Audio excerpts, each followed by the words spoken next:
जय श्री माता जी।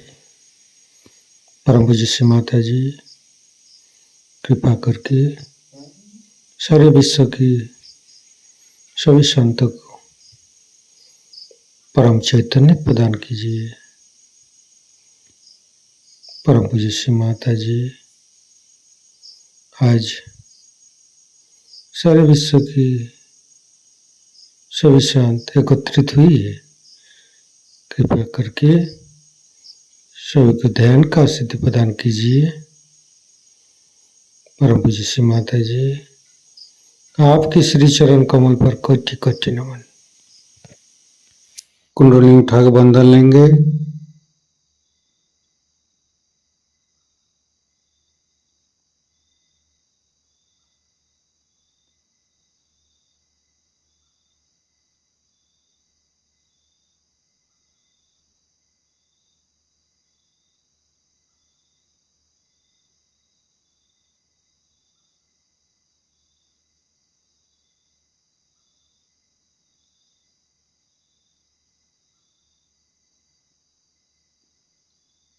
तीनों महामंत्र। ओम तमेव साक्षात् श्री महालक्ष्मी महासरस्वती महाकाली त्रिगुणात्मिका कुंडली साक्षात् श्री आदिशक्ति माता जी श्री निर्मला देवी नमो नमः। ओम तमेव साक्षात् श्री कल्की साक्षात् श्री आदिशक्ति माता जी श्री निर्मला देवी नमो नमः। ओम तमेव साक्षात् श्री कल्की साक्षात् श्री सहस्रार स्वामिनी मोक्ष प्रदायिनी माता जी श्री निर्मला देवी नमो नमः। गणेश मंत्र। ओम तमेव साक्षात् श्री गणेश साक्षात् श्री आदिशक्ति माता जी श्री निर्मला देवी नमो नमः। दोनों हाथ खोल के श्री माता जी के सामने बैठेंगे। माँ के बिंदी को देखते रहेंगे। मन में ध्यान का स्थिति लेके आएंगे। मन में अच्छे अच्छे भाव अच्छे अच्छे चिंता लेके आएंगे।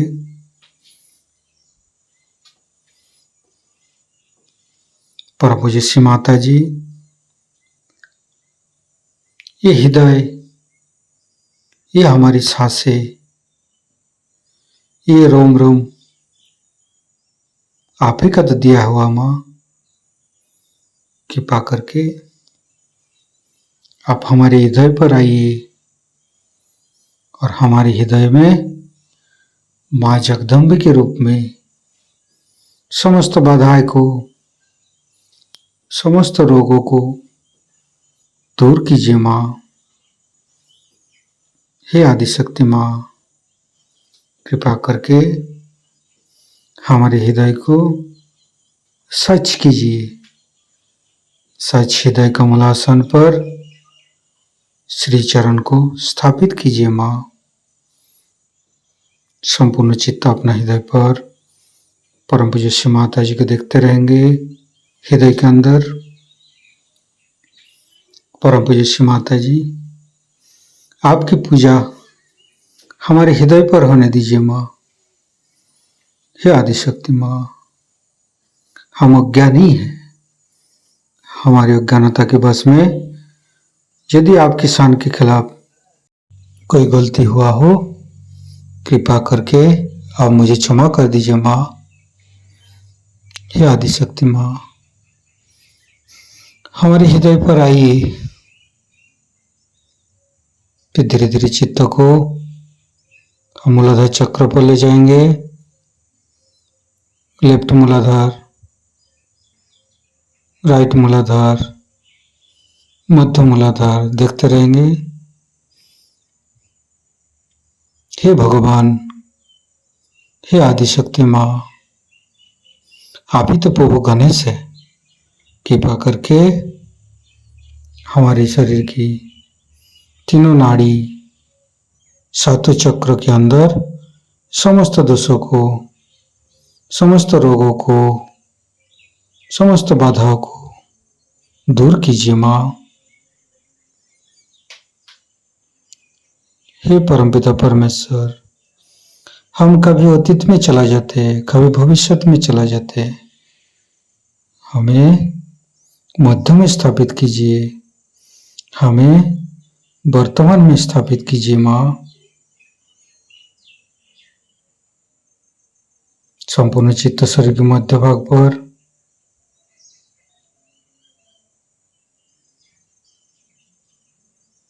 फिर धीरे धीरे चित्त को तीनों स्वादिष्ठान को देखेंगे।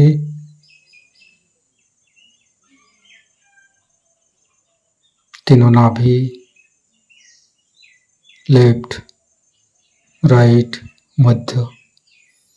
श्री माता जी, आप ही तो संतोष प्रदान करते हैं।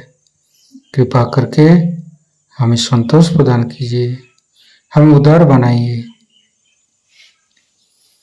फिर धीरे धीरे चित्त को लेफ्ट हृदय, आदिशक्ति माँ, आपकी परम कृपा में हम शुद्ध आत्मा है।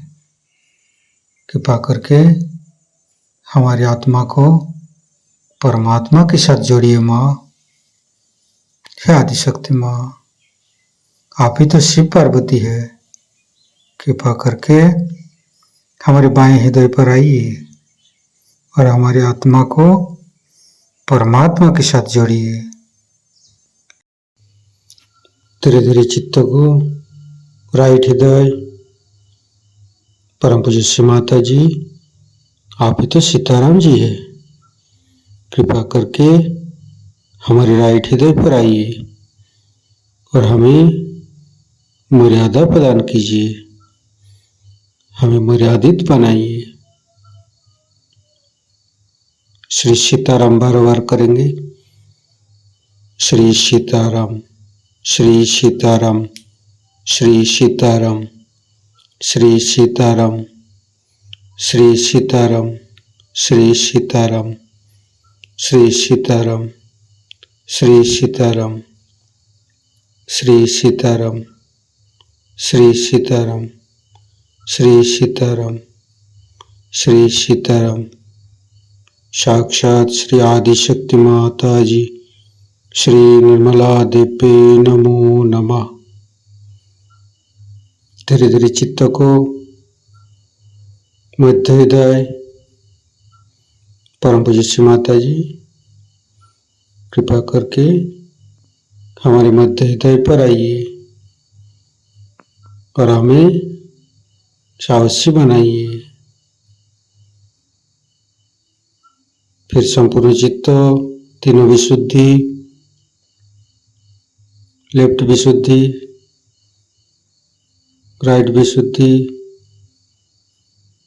मध्य, परम पूज्य श्री माता जी, कृपा करके हमारी गला में माधुर्य प्रदान कीजिए माँ। श्री माता जी, आप ही तो राधा कृष्ण है। कृपा करके हमारे गला पर आइए। फिर धीरे धीरे चित्त को फ्रंट आज्ञा, परम पूज्य श्री माता जी, हमें क्षमाशील प्रदान कीजिए। जीसस मेरी माता मंत्र लेंगे।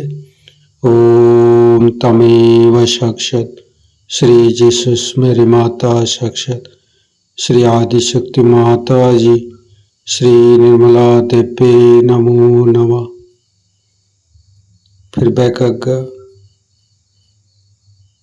सहस्त्रार, परम पूज्य श्री माता जी, हमारे अंदर अहंकार पति अहंकार को दूर करके हमारे ब्रह्मरंध्र को खोल दीजिए। हमारे शास्त्रार पर आइए, संपूर्ण चित्त शास्त्रार पर रखेंगे। शास्त्रार के साथ लेफ्ट हृदय को जोड़ेंगे, राइट हृदय के साथ शास्त्रार को जोड़ेंगे, फिर मध्य हृदय के साथ जोड़ेंगे, फिर संपूर्ण चित्त शास्त्रार पर रखेंगे। परम पूज्य श्री माता जी हमारे ऊपर ऐसी कृपा कीजिए ताकि आपकी अमृत वाणी को हम शास्त्रार से ग्रहण कर सकें। संपूर्ण चित्त शास्त्रार पर परम पूज्य श्री माता जी को अमृत वाणी हम शास्त्रार से ग्रहण करेंगे। जीभ अगर ठीक हो गई तो मैं सोचती हूँ कि 50% काम हमारा हो। जीभ का मतलब यह है कि हर समय खाने की लालसा करना, दूसरों से बुरी तरह से बात करना, दूसरों को झाड़ना, गंदी बातें मुंह से निकालना, ज्यादा वाचालता करना, ये सब बातें सहयोगियों को शोभा नहीं। और खाने के मामले में भी लोगों में मैं देखती हूँ कि इतनी ज्यादा रुचि है खाने में कि रात दिन विचारिए कि क्या खाना, यानी मुझे तक खिला खिला के आप लोग मार डालते हैं। मुझे तो कोई रुचि नहीं खाने में, आप जानते हैं। मुझे तो कोई चीज का कोई शौक ही नहीं कि ये चीज बस चना मिल जाए काफी है। आप तो जानते हैं मुझे खाने की कोई रुचि नहीं, मुझको समझ नहीं आता है कि इतनी क्या रुचि खाने की होती है। क्या मैं खाना बहुत अच्छा बनाती हूँ लेकिन खाने की रुचि नहीं। तो आपके लिए मैं सामने बैठी हूँ, बोलते वक्त जो भी हो आप ऐसी बात करें जिससे दूसरों का हित हो। लेकिन नहीं है, ऐसा नहीं होता है। और एक बिल्कुल उथलेपन में पहले तो अपनी जीभ को ही ठीक करना है। अपनी जीभ जो है एक मधुर स्वरों में, मधुर शब्दों में बांधनी चाहिए। उसका एक तरीका है, आप शीशे में बैठकर अपने से ही मीठी मीठी बातें करें, कोशिश करें। क्या आप अपने से तक मीठी मीठी बातें कर सकते हैं कि अपने से भी गाली गलौज करते हैं? आप पहले अपने को प्यार करना सीखें। फिर टाइम बे टाइम जो आप लोगों में एक बड़ी बीमारी है कि टाइम, अब यहाँ तक कि अब शिवरात्रि का भी टाइम अब मानना पड़ा। तो ये तो हद हो गई भाई, शिव जी के ऊपर में आपकी गवर्नमेंट नहीं कर सकती। और इसलिए हमको समझ लेना चाहिए कि हम कहाँ तक, कि हम भगवान पर भी टाइम लगा रहे हैं। जिन्होंने टाइम बनाया उन्हीं पर हम टाइम लगा रहे हैं।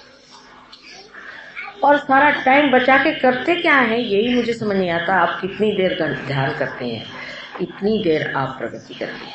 ये जो राइट साइड एटीट्यूड है ये भी बहुत जरूरी है।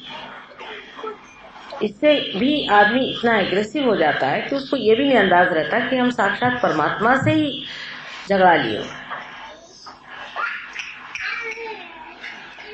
इसको भी आपको घटाना चाहिए, धीरे धीरे इसको डिसिप्लिन करना चाहिए।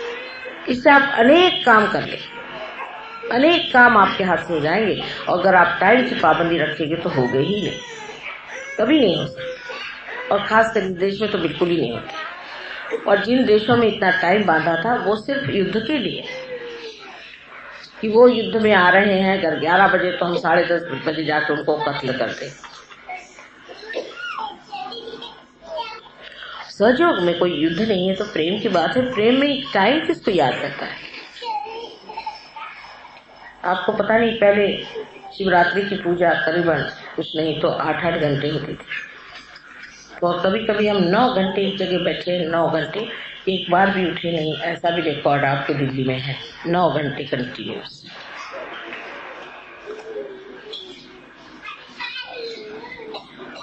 इसलिए आपसे मुझे कहना है कि पहले आप समर्थ हो जाइए। जब तक आप समर्थ नहीं होते हैं तब तक मुझे डर ये लगता है कि कोई भी अगर बड़ा भूत यहाँ आ जाए और कोई भी तांत्रिक यहाँ आ जाए या कोई ऐसा आदमी आ जाए जो कि जरा सा भी आपसे जोरदार नेगेटिव हो तो आपको खा जाएगा सबको। एक मैं इसको आपको एक उदाहरण देती हूँ। ब्राइटन एक जगह है जहाँ पर कि समुद्र होते हुए भी लोग बहुत फ्रेंडली जिसे कहते हैं उथले लोग होते हैं। और इसकी वजह से जब ब्राइटन में हमने सेंटर शुरू किया काफी लोग सहयोगियों में कोई नई चीज आती तो आ गए, लेकिन उथले लोग वहां पर एक साहब हमारे प्रोग्राम में आए, उनका नाम था कुछ माइकल वाइकल, ऐसी बेकार आदमी थे। और आ करके वो बहुत ज्यादा बोलने लगे कि माँ तुम ये हो और वो हो वो हो। तो हम समझ गए तो भूत आदमी है, बेकार में आए हुए। तो हमने कहा अच्छा आप आइए हमारे घर पे आइए, हमें मिलिए, अभी यहाँ नहीं, आप शांत रहिए। उसके बाद में वो आए नहीं घर वर पे कुछ। उन्होंने सारे लोगों से जाके बताया कि देखो माँ मुझे कितना मानती है, मैं कितना शक्तिशाली हूँ कि माँ ने मुझे अपने घर पे और विशेष रूप से मुझे घर पे बुलाया है। तो सब लोग उससे अभिभूत हो और इस कदर अभिभूत हो गए कि वो दूसरी कोई बात सुनने को ही तैयार। एक वहां पर साहब थे, उन्होंने कहा कि नहीं भाई ये तो कुछ अजीब ही आदमी लगता है, तुम माँ से तो जाके पूछ लो। तो कहले माँ तो अभी इंडिया में है, जब माँ आएगी तब पूछेंगे, वैसे ये है बहुत अच्छा। उसने कहा कि सबको आपस में प्यार करना चाहिए, दुलार करना चाहिए और खूब आपस में घंटों बातें करें और इधर उधर की औरतों से दोस्ती और सब शुरू हो गया। और उसको वो लोग मोहब्बत कहने लगे। करते करते जब हम वापस लौटे तो एकदम से मुझे लगा कि ब्राइटन में हो क्या रहा है, पता करें। तो मैंने खबर करी, वहां पर एक थे उनको, तो वो आए, उनका माँ यहाँ क्या हो रहा है, एक आदमी आया हुआ है, उसके सब इसमें फंसे हुए। तो मैंने फौरन फोन करके वहां से एक जो लेडी थी जो उनके संचालन करती थी उसको खबर करी कि तुम यहाँ आओ। उनसे मैंने बताया कि ये आदमी एकदम झूठा है, गलत है और इसके चक्कर में नहीं माँ वो तो प्यार है, वो तो फलाना है। उससे तो हमसे कहा कि माँ का जीवन अब कुछ रहा नहीं है, ज्यादा दिन मैं ही उनकी जगह आया हूँ और सब बातों में विश्वास करती। मैं कहा अच्छा ऐसा कहता है।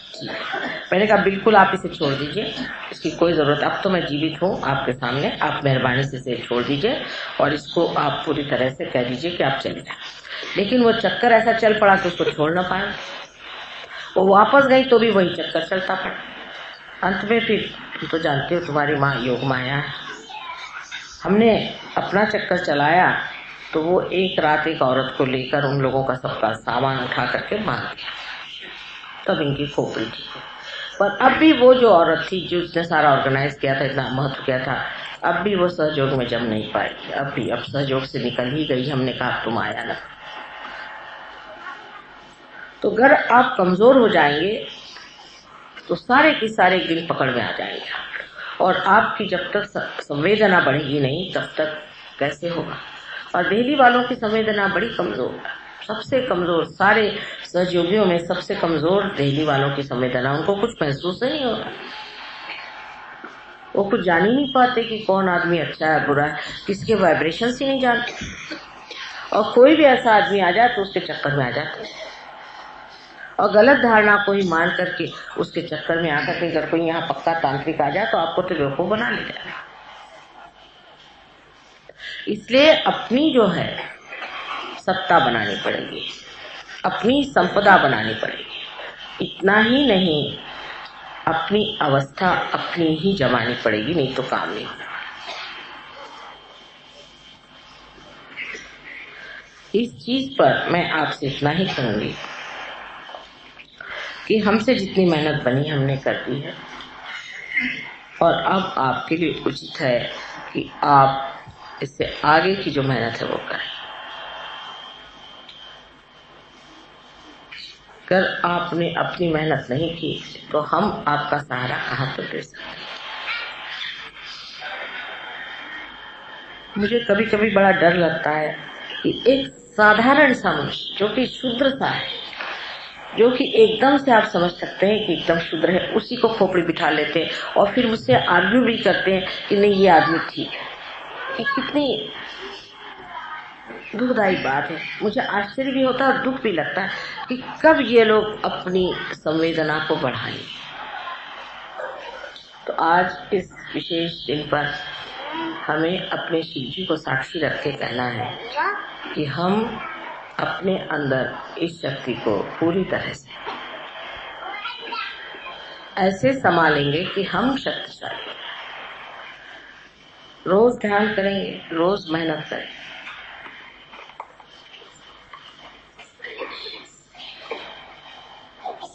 अगर ये वचन हो जाए तो मेरे ख्याल से किसी की मजाल नहीं कि आपके ऊपर हाथ चलाए या आपको परेशान करे।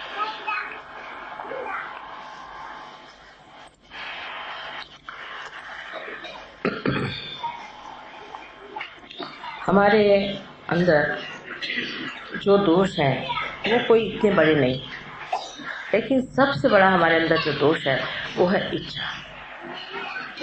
जब तक हमारे अंदर शुद्ध इच्छा परमात्मा को पाने की तीव्र न हो जाए तब तक कोई भी नहीं काम कर सकता। हम कुछ भी कहें सब बेकार जाए, हम कुछ भी बोलें सब बेकार जाए। सिर्फ तीव्र इच्छा होनी चाहिए और आदमी को इस तरह से कहना चाहिए कि ये मेरा कर्म नहीं है, ये मेरा जीवन नहीं है, ये मेरा ब्रीद नहीं है, पर एकमेव लक्ष्य ही मेरा ये, और मेरे लिए कुछ नहीं, मैं एकमेव सिवाय आत्मा के सिवाय और मैं कुछ नहीं।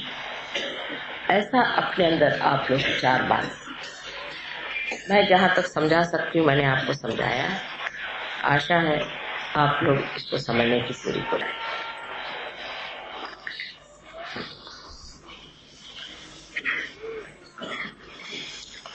अब हम लोग सबसे पहले श्री गणेश का पूजन करें। श्री गणेश का पूजन बहुत थोड़ा सा करने का है, ज़्यादा देर नहीं। उसके बाद देवी पूजन हो करके और उसके बाद फिर हम गुरु पूजन करेंगे। इसको कि कहना चाहिए कि शिवरात्रि का पूजन है, क्योंकि शिव ही हमारे गुरु, आत्मा ही हमारा गुरु। इसलिए इस गुरु की आप पूजा आज कर रहे हैं और इसलिए वो दोनों ही पूजा एक तरह से एक ही हो जाती है, क्योंकि ओंकार स्वरूप गणेश है, देवी पर आत्मा की शक्ति है और आत्मा शिव है। इस तरह से तीनों चीज एकाकार है।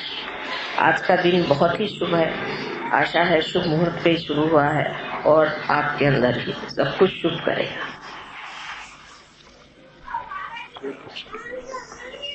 शिव जी के पूजन में सभी चीज गर्म इस्तेमाल होती है अधिकतर, और उसके बाद ठंडाई दी जाती है। वजह यह है कि शिव जो है वो हिम से भी ज्यादा ठंडे हैं और उनको गर्म रखने के लिए उनको सब तरह की गर्म चीजें दी जाती है। हम लोग गर्म हैं, इसलिए हमें ठंडे करने की चीजें लेनी पड़ती है। और जो आप एकदम कल बहुत लोग एकदम से ठंडक बहुत आ गई, बहुत लोगों को बहुत ठंडक लगी, लेकिन फिर गर्म हो गए, फिर ठंडे गर्म चलते हैं। जब ठंडे हो जाएंगे मामले तब सोचना चाहिए कि शिव का तत्व हमारे अंदर जागृत हो गया। तो आपको गर्म लेने की जरूरत नहीं है कि आप कोई कहने लगा कि शिव जी जो तो भंग पीते थे तो हम पियेंगे, आप कोई शिव जी नहीं, तो फिर आप धतूरा भी खाइए और वो नहीं होता तो जहर भी पी के दिखाइए, क्योंकि शिव जी ये काम करते थे इसलिए हम भी करेंगे। ये जो लोग कहते हैं उनको पहले देखना चाहिए आप क्या शिव जी हैं? आप क्या हलाहल पी सकते हैं? क्या नहीं पी सकते। जब वो नहीं हो सकता है तो फिर उनके साथ मुकाबला करने में क्या अर्थ है? इतना ही हो सकता है कि उनके चरणों में हम शरणागत हो सकते हैं, और यही होना चाहिए। कोई चीज ठंडी ले ली और उसके बाद आपने गर्म चीज ले ली तो बदन पे शीत, वो जो शीत है जिसे आर्टिकेरिया कहते हैं, इस तरह की जितनी एलर्जीज है ये शिव जी के दोष है। और उसमें आपका इलाज है, आप गेरू बदन पे लगाएं, या चाहे आप थोड़ा गेरू घिस के ले, जिसको एलर्जीज होती हैं उसको सबको गेरू घिस के लगाएं। गेरू घिस के बदन पे लगा ले, या उसको खा भी सकते 7 मरतबा उसको अगर घिसा जाए और घिस करके चंदन के जैसे और उसे खाया जाए तो आपकी एलर्जी ठीक हो जाती है, क्योंकि फिर वो गेरू गर्म होता है, कैल्शियम है। यही भस्म भी जो है वो व्यवस्थित रूप से बनाया गया हो, किसी हवन में से निकाला गया हो, तो उसको भी अगर आप इस्तेमाल करें तो आपकी एलर्जी ठीक हो जाएगी। इस वक्त माँ को भी इसलिए चढ़ाया जाता है जिसको, क्योंकि उनके अंदर भी इतनी शीत है कि बाहर की गर्मी से हो सकता है कि उनके ऊपर एलर्जी आ जाए और उनके बदन में उस तरह की चीजें न हो जाए, इसलिए उनको गर्म रखा जाता है। एलर्जी तो नहीं होती है, लेकिन जब पूरी तरह से गेरू और भस्म नहीं रखा जाए तो हमारे तक हमने देखा कि हमारे पैर में एकदम से आर्टिकेरिया हो जाता है। यानी एक इसकी जरूरत होती है, उस वक्त टेम्परेचर बहुत लो होता है, इसलिए गेरू की जरूरत होती है, गेरू और भस्म की जरूरत होती है। ये नए लोगों में होता है, पुराने लोग नहीं करेंगे कभी। अब सब लोग आके जम जाएंगे, जैसे हम अंदर गए सब लोग लाइन से खड़े हो गए। ये चीज दिल्ली में ही होती है, ये भी बताओ, मैं कहीं और नहीं माने ना, क्योंकि जो चीज हम कहते हैं बड़ा गहरा अर्थ होता है। मैं नहीं चाहती कि आप पे गणों का परिणाम आ जाए। एक बार हम अहमदाबाद गए, वहां पर किसी घर ठहरे, तो हमने उनसे कहा कि देखो हम जा रहे हैं, लेकिन हमारे पलंग पे 3 दिन किसी को सोने मत दे। उनको लगा ऐसी माँ ने कहा होगा, तो उनकी लड़की सोई, तो उसने कहा कि रात भर तो मुझे नींद नहीं है और कोई मुझे गुदगुदी कर रहा था जैसे मैं वहां से। दूसरे दिन उनकी नौकरानी सोई, तो उस नौकरानी पे एकदम से ऊपर से ऐसा लगा जैसे कि उसके ऊपर कोई चीज आके गिर गई करके, तो उठ के देखा कोई चीज थी नहीं, वो भी उठ के भाग गया। तीसरे दिन फिर उन्होंने क्षमा मांगी कि माँ हमने गलती कर दी, हमको नहीं करना। गणों का हाथ बड़ा खराब होता है, ऐसा हाथ मारते छपट्टा मारते, मैं ध्यान देती रहती हूँ हाथ से। इनको सब हमारा प्रोटोकॉल मालूम है, कहाँ पर जाना है कहाँ। अपट से बीच में आप लोग पैर छू लेते, पट से फिर रास्ते में खड़े हो गए, माँ ये बात है, ऐसे नहीं करना, एक नियमबद्ध तरीकों से चलना है। देखिए आप अब विराट के शरीर में जा रहे, अब विराट को ही परवाह है, वो आपको सब देख रहा है, अपनी बात लेकर के रोना नहीं। माँ देखो मेरे ऐसे हो रहा है, मेरे बाप कैसा हो रहा है, मेरे माँ कैसा हो रहा है, मेरे भाई कैसा हो रहा है, मेरे घर कैसा। जिसने ये बातें शुरू कर दी उसको तकलीफ ही होने वाली। आप शांति में विश्वास पूरा करके कि हाँ मैंने माँ से कर दिया, ठीक हो जाएगा, ऐसे लोगों का भला होता है, मैं पहले बता। और जो लोग बहुत सामने सामने बैठ करके और आगे आगे दौड़ते हैं, उनके बड़ा बुरा होता है, मैं पहले बता। एक तो सहयोग से ऐसे लोग निकल ही जाते हैं सहज में, तो आगे पीछे करने कोई जरूरत नहीं। आप जब आ गए समुद्र में तो तैरते रहिए आराम से, आपको तैरना सिखा दिया, अब उसमें क्या जबरदस्ती। अब ये दिल्ली की एक खास चीज मैंने देखी, अभी तक ठीक ही नहीं हो रही, पता नहीं क्यों। और जो लोग पहले के हैं उनको कोई देखते नहीं है, दिल्ली वाले जो नए आते हैं वो घोड़े पे ही सवार आते, ऐसा नहीं होना। जो आगे लोग आ चुके हैं वो किस तरह से रह रहे हैं, कैसे बैठ रहे हैं, कहाँ तक है, ये रह रहे हैं। और फिर किसी को वर्मा साहब तो कहते हैं मैं किसी को कुछ कहना ही नहीं चाहता, लोग मुझको दोष दे रहे हैं, उनको क्या दोष दे रहे, मैंने कहा है। ये कोई समझने की बात है कि आप में कितनी ज्यादा डिसिप्लिन है, कितना कायदा समझना, परमात्मा का कायदा समझना। अब ऊपर गए वहां 25 आदमी खड़े, बाहर निकले तो 10 सर पे ऐसा कायदे में, जहां बैठे वहीं बैठे, स्थान पे अपना तकिया नहीं छोड़ने, जहाँ बैठे आराम से माँ के साथ ही संबंधित बैठे, ये समझना चाहिए। अगर आपका संबंध पूरा बना हुआ है तो कोई जरूरी नहीं दौड़ने, जिसका नहीं बना वही दौड़ता, ये पहली पहचान। जहाँ भी बैठे हैं वहीं से माँ को पा रहे हैं आप, माँ से वहीं से बातचीत हो रही, वहां सब कुछ। आपको हिलने की जरूरत क्या, सामने आने की जरूरत क्या, वहीं बैठने की जरूरत क्या, पैर छूने की जरूरत, कोई जरूरत नहीं, जहाँ बैठे वहीं माँ है, अपने दिल में ही है ना। ये जरा गहराई आनी चाहिए, उससे बड़ा सुशोभित लगता है। अब तो हम देहात में भी जाते हैं, वहां भी लोगों की इसकी समझ है, प्रोटोकॉल है। एक तो उत्तर हिंदुस्तान में धर्म के बारे में, देवताओं के बारे में, गणों के बारे में, गंधर्वों के बारे में कुछ मालूमात ही नहीं। एकदम हम लोग तो एकदम इधर के रहे उधर के रहे। मुसलमानों को उनके धर्म के बारे में कुछ तो मालूम होगा, लेकिन हमको तो वो भी मालूम नहीं है। कुछ तो जाना चाहिए ना कि क्या चीज है, गण क्या होते हैं। अम्मा एक फूल दे दो हमको। अब ये फूल जितने भी होते हैं ये सब मेरे सराहने इस बात रखने पड़ते हैं, क्योंकि गणों का अधिकार है। अगर आपने फूल ले लिया तो गण आपको कुछ न कुछ फूल करेंगे, फिर मुझे मत कहना। इसलिए माँ मुझे बिंदी लगा दी, मैं कोई पुजारी थोड़ी बैठी हूँ आपको सबको बिंदी लगा दी। अगर किसी का आज्ञा मैंने घुमा दिया तो माँ अपना भी माथा लेकर के सामने खड़े, बचपन। जहाँ बैठे हैं वहीं पाने की एक अपनी सिद्धता, अपनी एक ताकत, अपनी एक समझ बना लेना चाहिए। कहीं भी आप रहे, हमारा चित्त वहां लगा, कहीं भी आप रहे, लेकिन पहले हमसे कनेक्शन तो पूरा जम जाए। कहीं भी कोई हमें बताने की जरूरत नहीं, कुछ हमें सब के बारे में सब कुछ मालूम रहे, लेकिन अगर आपसे हमारा कनेक्शन नहीं है तो बेकार। पहले अपना कनेक्शन जोड़िए। इससे जो नए लोग होते हैं ज्यादा दौड़ते, पुरानों को देखिए ये कैसे जगह बैठे, इनको नहीं, माँ चली गई ऊपर बैठे जहाँ पे तहाँ पे ध्यान कर, है ना। अब आज से समझना चाहिए कि जो भी बात कही जाती मानना चाहिए। अगर वर्मा साहब कोई बात है उसका बुरा मानना मतलब बिल्कुल पागलपन है सर। उनको तो मैं ही सब कहती हूँ जो वो कहते हैं, वो कोई अपने मन से थोड़ी बेचारे कहते हैं।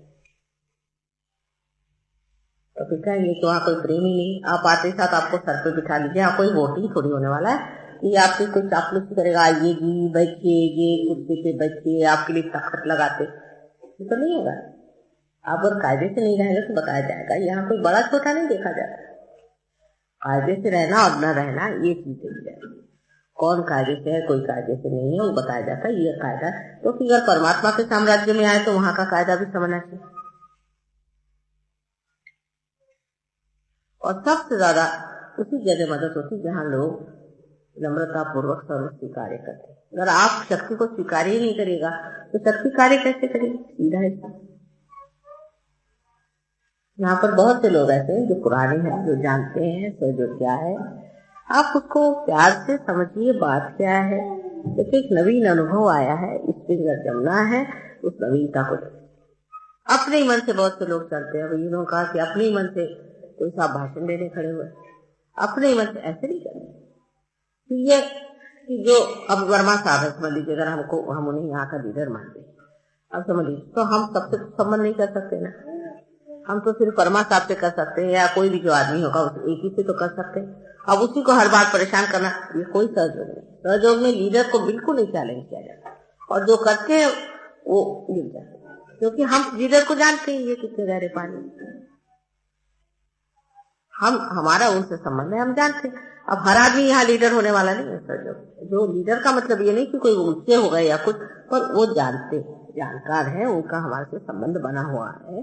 उनको कोई बात हो तो हमसे वो डायरेक्टली कहते हैं, ये मतलब उसका ये मतलब नहीं कि वो कोई आपके खोपड़ी पे बैठे हो, ये बात है। लेकिन अगर वो गलती करेंगे तो मैं तो पकड़ूंगी उनको कि बस आप जो भी वो करें बिल्कुल जैसे कोई हमारे हाथ है इस तरह से करें, इससे कोई भी आदमी उनको चैलेंज न करे। वो जो ठीक समझेंगे, जो उचित समझेंगे वो करें, और आप उनकी बात सुना करें। ये बात बहुत जरूरी है। फिर दूसरा ये भी है कि छोटे छोटे उम्र के भी लड़के आ जाए, वो अपने को एकदम अफलातून समझ ले आते, ये बेकार बात है। बड़ों का मान रखना अपने देश की संस्कृति का एक लक्षण है। ये नहीं कि एक छोटे से कल खड़े हो गए और बकने शुरू कर दिए, उसे सारा तहस हो जाता है। हो सकता है कि जो यहाँ के बड़े लोग हैं वो भी अपना कॉन्फिडेंस खो दे। आप अगर अपने बड़ों पर हंसना शुरू कर दे, उनका मजाक शुरू कर दे, तो वो कुछ भी नहीं कर, उनको कुछ भी ना समझे, अपने मन से जो चाहे सो करने लग जाए। और फिर ये सोचना है कि कलेक्टिव जो आदमी होता है उसका संबंध जो है एक पूरे से होना चाहिए। जैसे ब्रेन से आपका संबंध है, बीच में सब चीजों। अगर आपका ब्रेन से ही संबंध टूट गया तो हो नहीं सकता। अच्छा, ब्रेन का जिससे संबंध है उससे आपका संबंध टूट गया तो भी हो नहीं सकता। इसका मतलब आप मैलिग्नेंट हो गए, कैंसर हो गए। ऑन योर ओन नहीं हो सकते आप सहयोग में, सब एक के साथ जुड़े हुए हैं इस तरह। इसके लिए थोड़ा सा आपको थोड़ी नम्रता। अभी कोई जब बड़ा काम यहाँ निकाले तो बनेगा नहीं सहयोग का, मैं बता। जैसे कि कोई बड़ी गुरु पूजा निकाले करना है, यहाँ नहीं हो सकता मुझे मालूम, क्योंकि अकेले 4 आदमी बस दौड़ेंगे, ऐसा और जगह नहीं है। हाँ, हालांकि वहां मैंने मेहनत ज्यादा करी है, मैं मानती हूँ। आप लोग अगर मेहनत करें तो उनसे भी आगे जा सकते हैं। और आपस में एक दूसरे का आदर करना चाहिए। आप सब संत साधु पड़ा एक दूसरों का आदर कर। एक संत को अगर पता हुआ कि दूसरे संत आए तो बहुत आदर से आप वाकई संत साधु, आप पहुंचे हुए, आपको उसी तरह से रहना चाहिए, उसी शान से रहना चाहिए। बोलते ज्यादा नहीं है, किसी पे आक्रमण नहीं करते, जहाँ बैठे वहीं आराम। अपना तकिया तक तो छोड़ के अगर जंगल में कहीं बैठे तो वहीं बैठे रहे और सेवा में तत्पर होना चाहिए।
जगत जननी तू देवी अखिल जगत जननी तू देवी महिषासुरमर्दिनी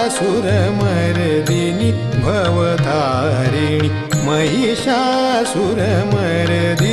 भवतारिणी त्रिविधताप मनीचे मम शमवी त्रिविधताप मनीचे मम शमवी अखिल जगत जननी जननी तू देवी देवी देवी देवी अखिल जगत जननी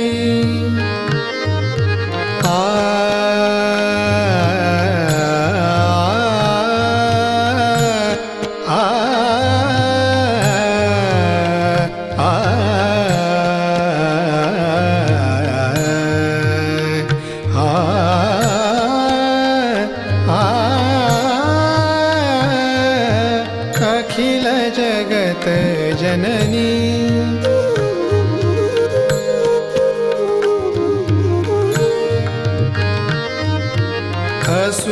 असुरपतितमय धरा जाहली असुरपतितमय धरा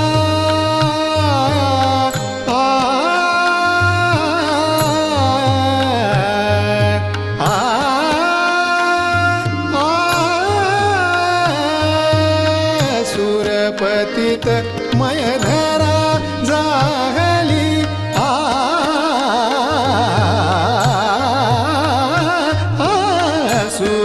असुरपतितमय धरा जाहली भाव भक्ति निर्मल सेवा मुरली भाव भक्ति निर्मल सेवा मुरली दलन करुनियरी जन मन रमवी अखिल जगत जननी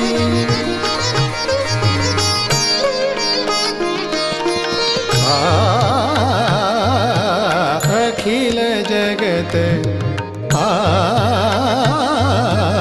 अखिल जगत जननी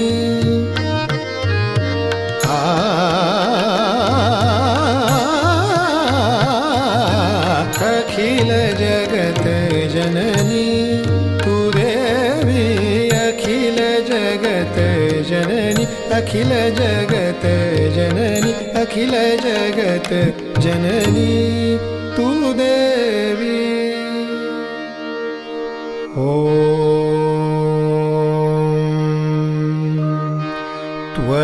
त्वमेव साक्षात् श्रीजगदम्बा साक्षात् श्री आदिशक्ति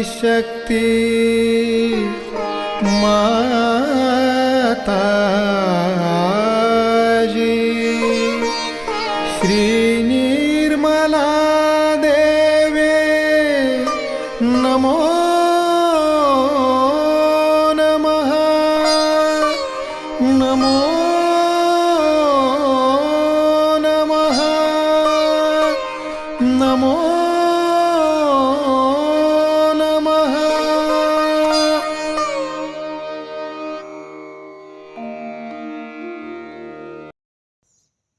संपूर्ण ध्यान का स्थिति, निर्विचारिता का स्थिति। इस स्थिति पर परम पूज्य श्री माता जी को परम चैतन्य अनुभव करते हुए परम चैतन्य की वर्षा अनुभव करते हुए थोड़ी देर रहेंगे। प्रे करेंगे परम पूज्य श्री माता जी, आज का एवं अमृत ध्यान पर आपने जो हमको परम चैतन्य अनुभव कराया, इसके लिए मैं आपको कोटि कोटि नमन। कुंडली उठा के बंधन लेंगे।